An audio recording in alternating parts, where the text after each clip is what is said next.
Hello এভৰিওয়ান, welcome back to my channel. সময় আজি আলোচনা কৰিম আপোনালোকে চাই গমে পাইছে। সময় আজি আলোচনা কৰিম 2026 ৰ যেটো 19 জুলাই বিএড এন্ট্ৰেন্স এক্সাম হৈ গল। এইটো এক্সামৰ এক্সপেক্টেড কাট অফ নাম্বাৰ, ঠিক আছে। ক্যাটাগৰি ওয়াইজত কাট অফ নাম্বাৰ মই আলোচনা কৰিম আজি। আপোনালোকে ভিডিওটো চাই থাকিব আৰু হেকলগে চাব, ঠিক আছে। মানে মই এনেকা আলোচনা কৰিম, এনেকে ভিডিও মানে ইউটিউবত নাপাব আপোনালোকে। মানে মই এনেকা সিস্টেমত আলোচনা কৰিম, মানে কলেজ ওয়াইজত আলোচনা কৰিম কোনটো কলেজত কিমান সম্ভাৱনা আছে আৰু কোনটো কলেজত আপোনালোকে এপ্লাই কৰিলে বেষ্ট হ'ব আৰু কেইটা কলেজত মিনিমাম এপ্লাই কৰিলে ভাল হ'ব, ঠিক আছে। তো সেইটো বিষয়ে মই আলোচনা কৰিম, তো আপোনালোকে চাই থাকিব। চাওক, মই আপোনালোকক ফাৰ্স্টত দেখাই আছো 2025ত যেটো মানে কাট অফ আছিলে। মই এই কাট অফ এই কাট অফটো মানে এনালাইসিস কৰা মেইন কাৰণ হৈছে মানে কিবা এটা মানে কোনো এজনে মানে টেনশনত আছে, চিন্তা কৰি আছে যে কিমান নাম্বাৰ গলে কাট অফত নাম থাকিব নাথাকিব।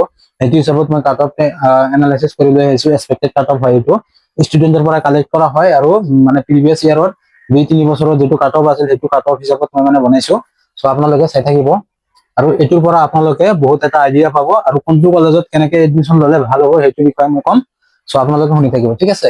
মই ফাৰ্স্টত আৰম্ভ কৰিছো। সাপোজ ধৰি লওক যিকোনো এটা কলেজ লৈ লৈছো, ঠিক আছে। আপোনালোকে নিজৰ কলেজ লৈ ল'ব পাৰে। আপোনালোকে যোনটো কলেজত এডমিশন হ'ব সেইটো কলেজৰ ওপৰত এইটো এপ্লাই কৰিব পাৰে, ঠিক আছে। সো মই ধৰি লওক এটা কলেজ লৈ লৈছো, গোৱালপাৰা বিটি কলেজ, ঠিক আছে। গোৱালপাৰা বিটি কলেজ গোৱালপাৰা, মই গোৱালপাৰা বিটি কলেজ গোৱালপাৰা লৈ লৈছো। চাওক, মই গুৱাহাটী ইউনিভাৰ্চিটিৰ আন্ডাৰত যেটো মানে এক্সপেক্টেড কাট অফ হয় 2026 মই লিখি লৈছো। 2026 এর এক্সপেক্টেড কাট অফ নাম্বারে মই আলোচনা কৰিম। যেটো এক্সাম হৈছিল 400 এর এক্সাম হৈছিল। মই এইটো যেটো লিখিছো এইটো ডাটা হৈছে 2025 ৰ, মানে এইটো অফিচিয়েল ডাটা, ঠিক আছে। গোৱালপাৰা বিটি কলেজত যোনটো এডমিশন হৈছিল, এডমিশনৰ এইটো অফিচিয়েল ডাটা।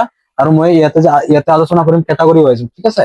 কোনটো মানে কোনটো ক্যাটাগৰিত কিমান নম্বৰ গলে আপোনালোকৰ সিট পোৱাৰ সম্ভাৱনা আছে সেইটো হিচাপত মই আলোচনা কৰিম। সো আৰু 2026 ৰ যেটো এক্সপেক্টেড ডাটা হয় সেইটো মই ইয়াতে আলোচনা কৰিম। আৰু মই এটা কথা আলোচনা কৰিম যে প্ৰাইভেটত কিমান নম্বৰ হলে সিট পোৱাৰ সম্ভাৱনা আছে সেইটো মই আলোচনা কৰিম। সো আপোনালোকে চাই থাকিব। মই এতিয়া মানে এনালাইসিস কৰি মানে যেটো ডাটা ইয়াতে মানে টেবিল হিচাপত বনাইছো আপোনালোকে চাই আছে। চাওক, ফাৰ্স্টত ক্যাটাগৰি হিচাপত গলে 2025 ৰ যেটো গোৱালপাৰা কলেজত ৰেড লিষ্ট ওলাইছিল কাট অফৰ এডমিশনৰ কাট অফৰ, সেইটো মই ফাৰ্স্টত কৈ আছো আপোনালোকক। গোৱালপাৰা বিটি কলেজত যেটো সিট আছে 100 সিট আছিল, ঠিক আছে। 2025 ৰ যেটো ডাটা আছিল সেইটো ডাটা হিচাপত মেৰিট লিষ্টত কিমান নাম্বাৰ আছিল 75 টা সিট মেৰিট লিষ্টত ফ্লাগ হৈছিল, ঠিক আছে। আৰু 25 টা সিট হৈছিল আপোনালোকৰ ডেপুটি টিচাৰৰ কাৰণে ফ্লাগ হৈছিল, ঠিক আছে। সো এতিয়া আৰম্ভ কৰিছো ইউআৰ মানে জেনাৰেল ক্যাটাগৰিত। ধৰি লওক 2025ত নাম্বাৰ পাইছিলে টপ 253, ঠিক আছে। মানে টপ 253 নাম্বাৰ পাইছিল যেটো বটম লেভেলত আছিল, মানে তলত আছিল, মানে জেনাৰেল ক্যাটাগৰিত 210 পাইছিল, ঠিক আছে। মানে 210 নাম্বাৰ পাইছিল। 210 নাম্বাৰ আছিল লাষ্টত আৰু টপত আছিল কিমান 253। আৰু কিমানটা সিট ফিল আপ কৰিছে জেনাৰেল ক্যাটাগৰিৰ পৰা 32 টা, ঠিক আছে। তাৰ পিছত ওবিসি ক্যাটাগৰিৰ কথা কৈ আছো। ওবিসিত চাওক টপ লেভেলত পাইছিল 210 আৰু লিষ্ট মানে ডাউন বটম লেভেলত পাইছিল 169, ঠিক আছে। আৰু সিট কিমানটা ফিল আপ কৰিছিল সিট ফিল আপ কৰিছিল 20 টা সিট ফিল আপ কৰিছিল, ঠিক আছে। তাৰ পিছত এসসিৰ কথা কৈছো। এসসি ধৰি লওক এসসিতে আপোনালোকৰ টপ নাম্বাৰত আছিল 203 আৰু সিট ফিল আপ কৰিছিল 5টা আৰু বটম নাম্বাৰত নাম্বাৰ কিমান পাইছিলে 187, ঠিক আছে। তাৰ পিছত এসটিৰ কথা কৈছো। চাওক, এসটিত টপ লেভেলত আছিল 209 আৰু সিট ফিল আপ কৰিছে 10 আৰু বটম লেভেলত যেটো নাম্বাৰ আছিল 185, ঠিক আছে। সো আপোনালোকে চাওক, মই ইয়াতে টেবিল হিচাপত কৈ আছো। আৰু যেটো এসটি আছিল সবতকৈ ডাঙৰ কথা হৈছে, চাওক আপোনালোকে গভৰ্ণমেন্ট যিকোনো কলেজৰ যেটো কোৱালিফাই নাম্বাৰ আছিল, কোৱালিফাই নাম্বাৰ হৈছে কিমান 80 নাম্বাৰ। আৰু চাওক আপোনালোকে যেটো এসটি হিলস আছিল 2025 ৰ গোৱালপাৰা বিটি কলেজৰ ডাটা হয় এইটো। এসটি হিলস যেটো আছিল, এসটি হিলসত এজনে পাইছিল দুটা সিট ফিল আপ কৰিছিল এসটি হিলসত। তাৰে এজনে আছিল 80 নাম্বাৰ আৰু এজনে আছিল 78 নাম্বাৰ, ঠিক আছে। আপোনালোকে চাওক, আমাৰ যেটো ওয়েবসাইটত আছে কোৱালিফাই নাম্বাৰ হৈছে 80, কিন্তু 78 নাম্বাৰ পাই কিনেও আপোনালোকে গভ কলেজত সিট পাইছে। সেইটো হৈছে সেইকাৰণে কৈছে আপোনালোকে জাস্ট এপ্লাই কৰিব, কলেজ ওয়াইজত এপ্লাই কৰিব, ঠিক আছে। তাৰ পিছত পিডব্লিউডি ক্যাটাগৰি ওয়াইজত যেটো আছিল টপ নাম্বাৰত আছিল কিমান, টপ নাম্বাৰত আছিল 192 আৰু পিডব্লিউডিৰ দুটা সিট ফিল আপ কৰিছিল। তাৰ পিছত 148 নাম্বাৰ পাইছিল, ঠিক আছে। টপ নাম্বাৰত আছিল 192, বটম নাম্বাৰত আছিল 148।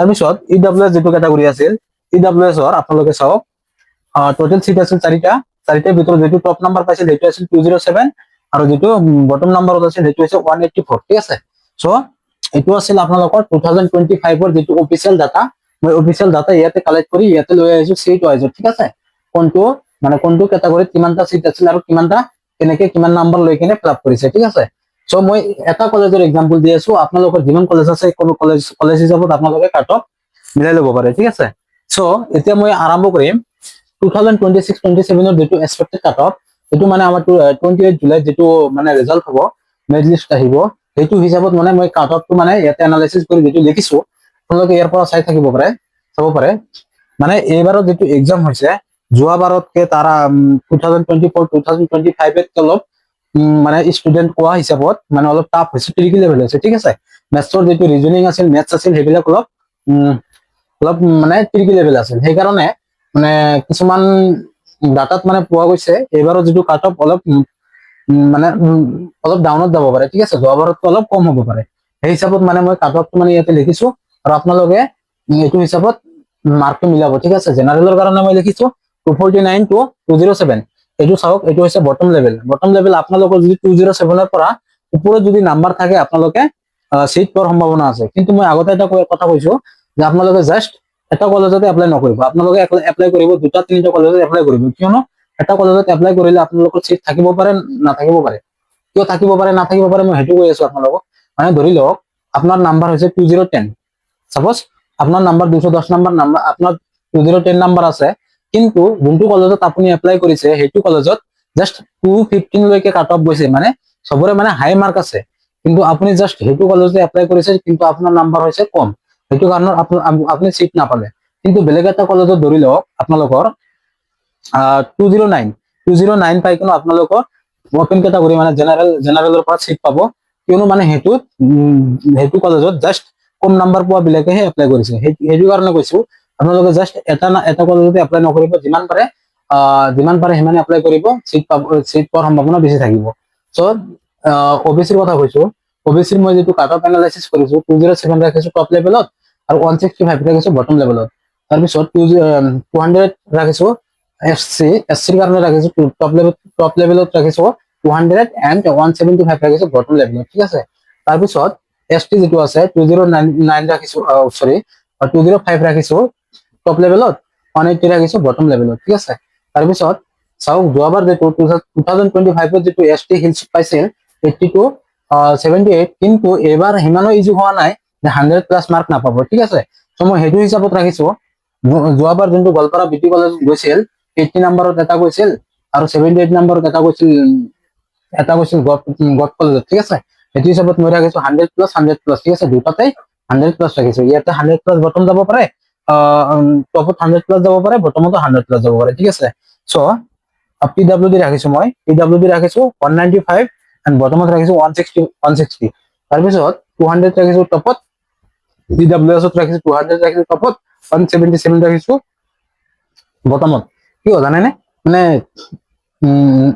এবাৰৰ যেটো কোশ্চেন হৈছে অলপ ট্ৰিকি লেভেল হৈছে সেই কাৰণে কাট অফটো মানে অলপ কম যোৱাৰ সম্ভাৱনা আছে আপোনালোকে এটো এক্সপেক্টেড নকৰিব যে কাট অফ যোৱাবাৰতকে 10 মার্ক 20 মার্ক এনেকে বেছি যাব মই ভাবা মতে বেছি নাযাব কিয়নো মানে एग्जाम সবৰে কাৰণে টাফ হৈছে জাস্ট এজনৰ কাৰণে টাফ হোৱা নাই ঠিক আছে সো আৰু এটা কথা কৈ আছো আপোনালোকে যদি ভাবি আছে যে প্ৰাইভেটত কিমান নাম্বাৰ গলে সিট পোৱাৰ সম্ভাৱনা আছে সেইটো মই কৈ আছো আপোনালোকক প্ৰাইভেটত আপোনালোকে জাস্ট জেনাৰেলৰ কাৰণে আপোনালোকে যদি 40 বা 40 প্লাস পাইছে তেনেহলে আপোনালোকে ইজিলি সিট পাই যাব তাৰ পিছত আপোনালোকে ক্যাটাগৰী ওয়াইজত গলে মিনিমাম আপোনালোকে যদি 120 মাৰ্ক পাইছে তেনেহলে আপোনালোকে যিকোনো প্ৰাইভেটত সিট পোৱাৰ সম্ভাৱনা আছে ঠিক আছে সো মই যেটো এনালাইসিস কৰিছো এটো এনালাইজৰ পৰা আপোনালোকৰ যদি ভিডিওটো ভাল লাগে এটা লাইক এটা কমেন্ট এটা শেয়াৰ কৰিব আৰু ভিডিওটো মানে সকলোলৈকে শেয়াৰ কৰিব যাতে সকলোৱে এনেকে এনালাইসিস চাব পাৰে আৰু এটা সাবস্ক্ৰাইব কৰিব ঠিক আছে আৰু এটা কথা কৈ আছো মই এইটো